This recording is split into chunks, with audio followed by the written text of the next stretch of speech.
बिस्मिल्लाहिर्रहमानिर्रहीम। Dear student, अस्सलाम वालेकुम वरहमतुल्लाहि वबरकातुहू। उम्मीद है सब खैरियत से होंगे। हम 10th क्लास का मैथ कर रहे हैं और चैप्टर नंबर हमारे पास 6 है, एक्सरसाइज 6.2 है।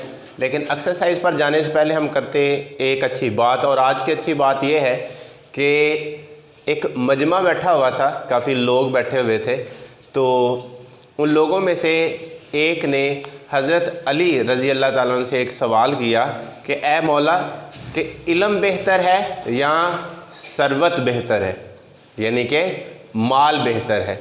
तो हज़रत अली रज़ी अल्लाह ताला फरमाते हैं कि इल्म बेहतर है, क्योंकि इल्म मिरास अंबिया है, और जो सरवत है यानी कि जो माल है वो मिरास फ़िरौन और क़रौन की। फिर एक और आदमी आता है, तो फिर हज़रत अली रज़ी अल्लाह ताला अन्हु से सवाल पूछता है कि ए मौला, इल्म बेहतर है या सरवत बेहतर है, यानी कि माल बेहतर है। तो हज़रत अली रज़ी अल्लाह ताला अन्हु फरमाते हैं कि इल्म बेहतर है, क्योंकि इल्म आदमी की हिफाजत करता है, और जबकि आदमी सरवत की खुद उसे हिफाजत करना पड़ती है। तो इसी तरह यके बाद दिगरे, मैं इसको बहुत लंबा नहीं करूँगा। 10 से 12 लोग हज़रत अली रज़ी अल्लाह ताला अन्हु से यही क्वेश्चन करते हैं कि ए मौला, जो इल्म बेहतर है या सरवत बेहतर है। तो आप हर आदमी के सवाल के अंदर इल्म की फजीलत डिफरेंट बताते रहे, और हत्ता के हज़रत अली रज़ी अल्लाह ताला अन्हु फरमाते हैं कि ये क्वेश्चन मुझसे क़यामत तक भी पूछा जाता तो मैं हर आदमी को जो इल्म की फजीलत मुख्तलिफ बताता रहता, और जो सरवत की फजीलत है जो उसके बिल्कुल मुतज़ाद है, तो उनके जुमलों के बारे में हर एक को डिफरेंट जो जुमला, मुख्तलिफ जुमला उनको बताता रहता। तो आप इससे अंदाज़ा लगा सकते हैं कि इल्म में कितनी फजीलत है कि अगर हज़रत अली रज़ी अल्लाह ताला अन्हु से एक ही क्वेश्चन क़यामत तक लोग पूछते रहते, तो आप इल्म की फजीलत को जो ना वो बताते रहते कि इल्म कितना अहम है। तो इसलिए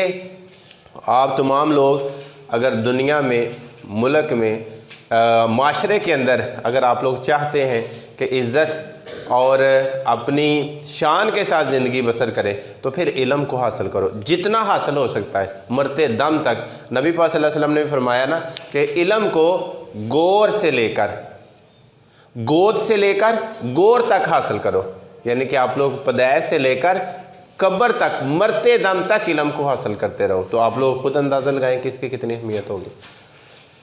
क्वेश्चन की तरफ चलते हैं। क्वेश्चन नंबर 10 है आज 6.2 का। एक तालिब इल्म ने इम्तहान में मंदरजा झैल नंबर लेने। इंग्लिश 73 है, उर्दू 82 है, रियाजी 80 है, तारीख़ 67 है, साइंस 62 है। तो ये उन्होंने नंबर हासिल किए हैं उस सब्जेक्ट में से, यानी कि वो 100 या 75। उसमें जो पार्ट हमने फाइंड करने हैं, उसमें पहला दिया अलफ और दूसरा दिया बे। हम अलफ के बारे में पहले सीखते हैं। अगर अज़ोन यानी कि वज़न, जिसे वेट भी कहा जाता है, इन नंबरों के मुताबिक बलतरतीब पहले का वेट 4, दूसरे का वेट 3, तीसरे का 3, चौथे का 2 और पाँचवें का भी 2 हो, तो मुनासिब औसत नंबर्स क्या होंगे? जिसके अंदर वेट दे देता है, वज़न दे देता है, उसको वेटेड एवरेज कहा जाता है। अज़ोन की औसत, उसका फार्मूला हम साथ पहले लिखेंगे। ये हल है x बार, इसके साथ ये छोटा सा w लिखा जाता है, जिससे ये शो करता है कि आपने वेटेड एवरेज फाइंड करना है। वेटेड एवरेज फाइंड करने के लिए आपने पहले सिर्फ समेशन x पढ़ा था अकेला एवरेज के लिए, तो यहाँ पे आपको समेशन x के साथ w करना पड़ेगा, wx, क्योंकि x आपकी वैल्यू होगी और w उसका वेट होगा। नीचे हम n लिखते थे, लेकिन यहाँ पर n नहीं होगा, यहाँ पर समेशन w होगा जो उसका वेट दिया होगा। अब हमें इससे पता चल गया कि इनमें एक वैल्यू जो n की जगह पे वो w इस्तेमाल हो रही है, और x की जगह पे x ही इस्तेमाल हो रहा है। टेबल बना लेते हैं। x की वैल्यू हमारे पास जो उन्होंने वैल्यूज़ दी हुई है, सब्जेक्ट है, मज़ामीन है, वो आप लोग लिखना चाहते हैं। तो वो 1/1 हम मजमून लिख सकते हैं। अगर ये लिख लेते हैं ताकि बाद में मैं एक्स लिख लेता हूँ। पहला क्या है?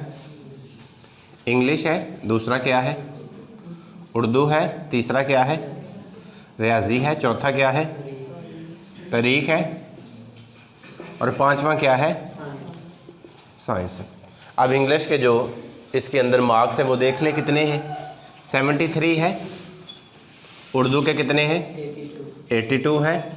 रियाजी के कितने हैं? 80 है। तारीख के 67 है। और साइंस के 2 है। और साथ ही उसने हमें W दिया हुआ जो उसका वेट है। तो वेट को ज़रा चेक करें वो क्या है। उन्होंने क्या तरतीब के साथ दिया है। पहले का 4 है, दूसरे का 3, 2 एंड 2। फार्मूले के मुताबिक मेरे पास x भी आ चुका है और W भी आ चुका है। हमें क्या करना पड़ेगा? दोनों को आपस में मल्टीप्लाई करना पड़ेगा, x और W को। जी, कैलकुलेटर से मल्टीप्लाई करते जाएं। एक मल्टीप्लाई करें वो मैं लिखता हूँ और दूसरा साथ साथ प्लस करता जाए ताकि हम जल्दी कर लें। जी, 73 और 4 को मल्टीप्लाई करें, कितना आंसर आएगा? 290। 82 को 3 के साथ किया, 3 2 6, 3 8 24, 3 8 24 प्लस कर लें साथ, 2 7 14, 2 6 12 एंड 1 13, 2 6 2 2 4 और 2 6 12। जी, ज़रा इनको प्लस करके मुझे बता दें। 1036। ये होगा समेशन W 1036। और वेट का जो हमारे पास टोटल है समेशन W, वो देखें वो कितना है? 4 3 7 10 और 2 14। तो ये मेरे पास कितना आ गया? 14 आ चुका है। अब हम इसका क्या करेंगे? उन्होंने कहा है कि आपने पहला जो अलग पार्ट है उसमें जो मुनासिब औसत नंबर क्या होगा वो हम निकाल लेते हैं। फार्मूला हमने ऊपर लिखा हुआ है, दोबारा लिख लेते हैं। x बार W समेशन XW और डिवाइड समेशन W। जी, XW समेशन टोटल कितना आ चुका है? 1036 है। समेशन W कितना? 14 पे डिवाइड कर दें, बताएं कितना आता है? 74 आता है। लें जी, ये हमारे पास उसके क्या आ गया है? हर एक की एवरेज आ गया, अलग पार्ट आ गया। अब बारी किसकी है जी? अब बे की बारी है। उसमें उसने कहा है कि हमारे पास अगर मसावी अज़ोन हो, मसावी अज़ोन का मतलब है कि ये भी एक, ये भी एक, ये भी एक, ये भी एक और ये भी एक, ये मसावी। और मसावी 2 भी हो सकते, मसावी 3 भी हो सकते, लेकिन हम एक को ही प्रेफर करेंगे क्योंकि वही ज़्यादा सूट करता है। इस वजह से ये x बार समेशन x बाय n आ जाएगा। समेशन x क्या है? ये x है, इसको प्लस कर लें तो ये बन जाएगा समेशन x। बताएं कितना आता है? 7 3 10 और 10 2 14, 6 6 12 20 28 और 7 35 और इधर से 1 बचा तो 36। कितना आ जाएगा? 364 ही आ रहा है, 364। और उसने कहा था कि ये हमारे पास मसावी अज़ोन है, तो मसावी 1 2 3 4 एंड 5 पर डिवाइड कर दें और बताएं क्या आंसर आता है? 72.8। लें जी, ये हमारे पास दोनों पार्ट आ चुके जो उसने पूछे थे। समझ आ गई? आगे हम पार्ट क्वेश्चन नंबर 11 करेंगे। उसमें छुट्टियों में सैर व तफरी पर जाने वाले एक ख़ानदान ने 21.3 लीटर पेट्रोल 39.90 रुपये फ़ी लीटर के हिसाब से ख़रीदा। फिर दोबारा आगे पेट्रोल जो ख़त्म हुआ, फिर दोबारा गाड़ी में डलवाना, सैर अगर लंबी करनी है तो फिर पेट्रोल तो ज़्यादा लगना ही है। दोबारा बारी आ गई जी, कहता 18.7 लीटर पेट्रोल डाला, लेकिन उस वक्त तक ये थोड़ा सा महंगा हो चुका है, ये 42.90 रुपये फ़ी लीटर हो गया। लो जी, अब फिर दोबारा पेट्रोल ख़त्म हुआ तो दोबारा फिर गाड़ी में डलवाया, तो उन्होंने क्या अब 23.5 लीटर पेट्रोल डलवाया, लेकिन अब कीमत कम हुई है, 2 रुपये कम हो गई, 40.90 रुपये फ़ी लीटर में ख़रीदा। जिस तरह ये पाकिस्तान में थोड़े दिनों पहले 75 रुपये लीटर हुआ था ना, और अब दोबारा किस पे चला गया है? 105। और आज भी वो कह रहे थे कि 6 रुपये बढ़ाने का कोई इरादा नहीं है। चलो, इरादा कैंसिल हो गया उनका। पेट्रोल की औसत फी लीटर मालूम करें। बिल्कुल इसी तरह ही करना है जिस तरह हमने क्वेश्चन नंबर 10 किया है। हमारे पास इसका हल है, वैल्यू देखें हमारे पास क्या है। इसमें हम पहले जो x है वो हम पेट्रोल की जो फाइंड करनी, वो पेट्रोल की औसत फी लीटर कीमत मालूम करें। औसत फी लीटर कि हमारे पास अगर इसको एवरेज में बनाए तो 1 लीटर कितने का पड़ा है। 1 लीटर हमें ढूंढने के लिए इसमें से x वैल्यू जो हम ले लेते हैं वो हम ये पेट्रोल की जो कीमत है वो ले लेते हैं जी। कितनी है पेट्रोल की कीमत?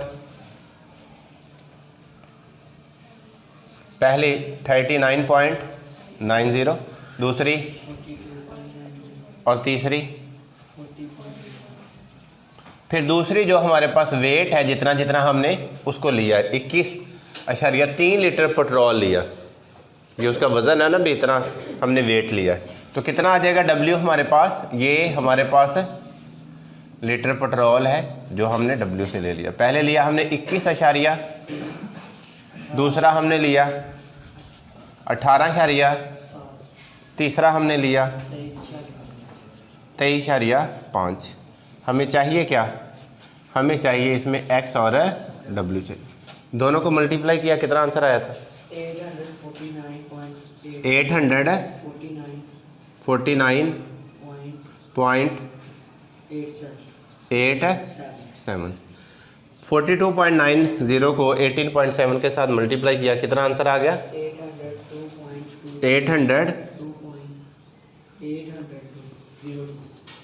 802.2923।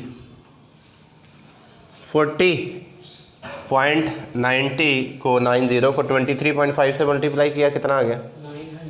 961.15।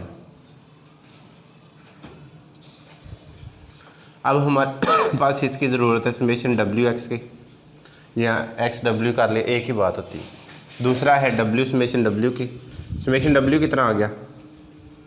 सभी को प्लस करने से 7 3 10 5 15 0.8 4 12 and 1 13 2 4 5 63.5 आ जाएगा। तो ये कितना आ गया? 26 13.25। लें जी, फार्मूला वही हमारे पास x बार W का समेशन WX डिवाइड है समेशन WX की वैल्यू कितनी है? 26 13.25 और डिवाइड क्या है? 63.5 जी। डिवाइड करने के बाद आंसर कितना आ गया?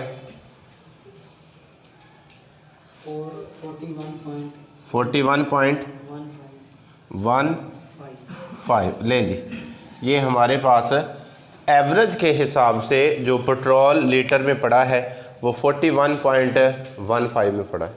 उम्मीद है कि समझ आई होगी। इसको नोट करें, फिर अगले क्वेश्चन की तरफ बढ़ते हैं।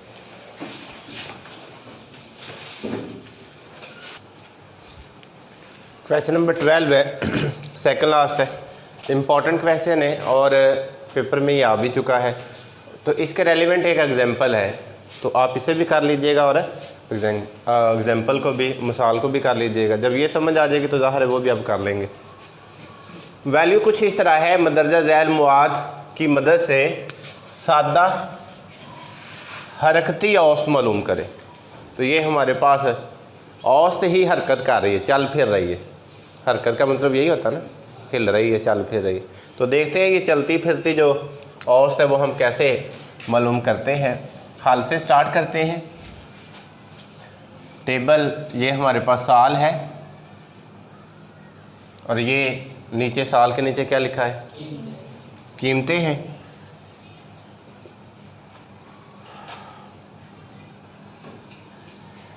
साल और साथ है कीमतें। 2001 कीमत 102, 2002 कीमत 108, 2003 कीमत है 130। 2004 कीमत 140। 2005 कीमत 158। 2006 कीमत 180। 2007 कीमत 196। 2008 कीमत है 210। 2009 कीमत है 220। 2010 और कीमत है 200। देखो उन्होंने कहा जैसे जैसे साल बढ़ते जा रहे हैं ना तो चीज़ों की कीमतें भी बढ़ रही हैं, और ऐसा ही हो रहा है। हर साल किसी न किसी चीज़ में कीमत में इजाफा इसी तरह बढ़ता जा रहा है। अब ये देखिए यहाँ पर हमारे पास उन्होंने बताया नहीं कि ये जो हरकती औसत है ये कितने साल की आपने हरकत से लेना है। 2 साल की, 3 साल की, 4 साल की, 5 साल की।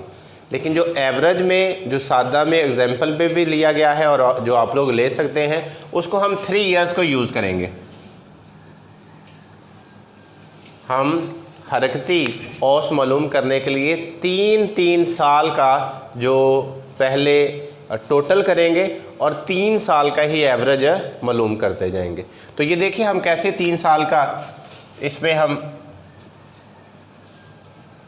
ये 3 साल का पहले मैं कुल लिख लेता हूँ कि हमारे पास 3 साल के लिए, उसके लिए हम ये हरकती औसत लिख सकते हैं।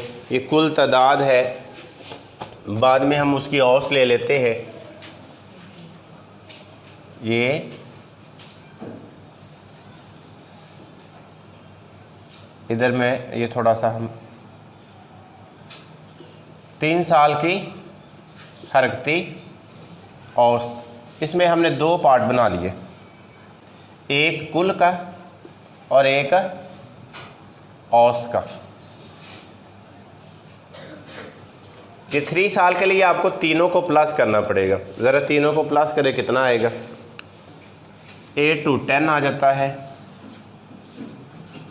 314 आ जाएगा।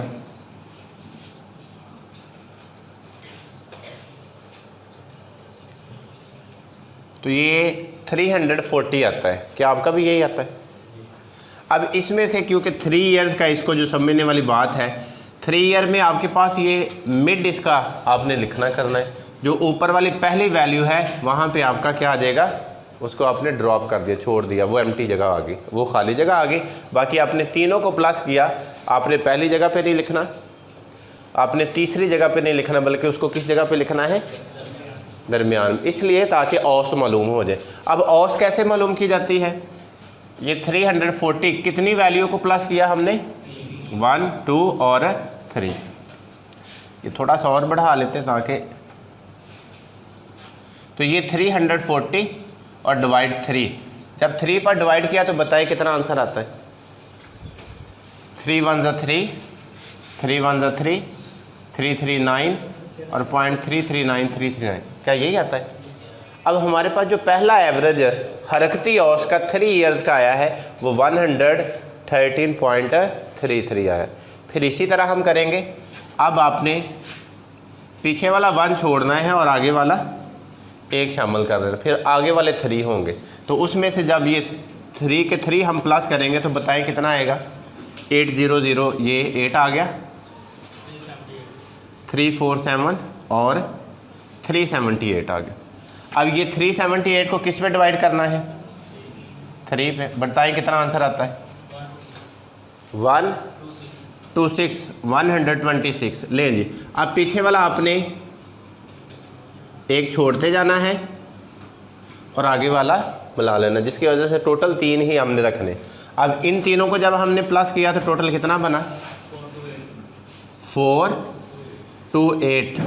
और 4 to 8 को जब हमने डिवाइड किया 3 पर तो कितना आंसर आया? 1, 4 और 2। लें जी, पॉइंट भी है, कितना है? 0.6 और 6 की जगह पे हम 7 लिख सकते हैं राउंड ऑफ करने के बाद। लें जी, अब पीछे वाला ज़रा 1 ड्रॉप करेंगे, उसे आगे वाला हम मिलाएंगे तो टोटल कितना आएगा? 8 8 4 12 5 17 1 3 478 478 को डिवाइड किस पे करना है हमने 3 पे। बताएं कितना आता है 159 पॉइंट में भी है कितना है 3 आ जाएगा जी।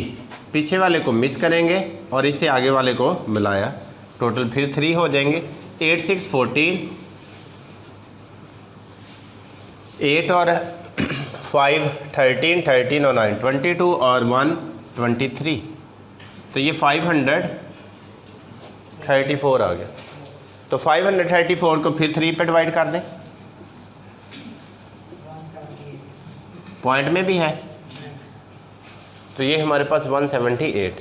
पीछे वाला 1 मोड ड्रॉप करें और आगे वाले को शामिल कर लें, तो कितना आ जाएगा ये 6 9 1 10 18 2 1 4 एंड 5, तो ये आ जाएगा 586 और डिवाइड क्या है 586 डिवाइड 3 जी। बताएं कितना आता है डिवाइड करने के बाद 195, पॉइंट में भी है 3 जी।